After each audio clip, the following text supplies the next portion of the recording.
আপনারা দেখতে পাচ্ছেন পাইকপাড়া বড় কর্মস্থানের পুকুরটি আর আগের মতো নেই। এখানে কর্পোরেশনের লোকেরা এই পুকুরটিকে নতুন করে একটি রূপ দিয়েছে। তাই আমরা একটু দেখি।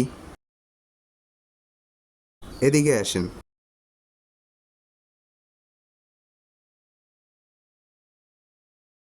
এই যে এদিকে আছে মসজিদ।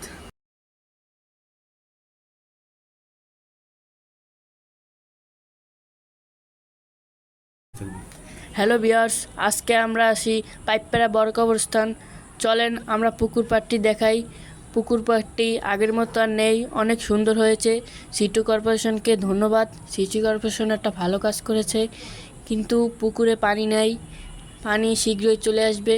বৃষ্টি পড়ে না কেন, পুকুরটি মনে হয় আরও কাজ চলতেছে। আসেন আমরা দেখি আজকের পুকুর পাড়টি।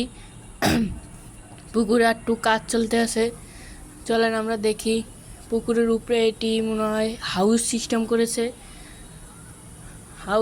করেছে। পুকুরের ময়লা আবর্জনা সব পরিষ্কার করে ফেলবে। সিটি কর্পোরেশনকে ধন্যবাদ। আল্লাহ হাফেজ। সবাই সুস্থ থাকুন, ভালো থাকুন।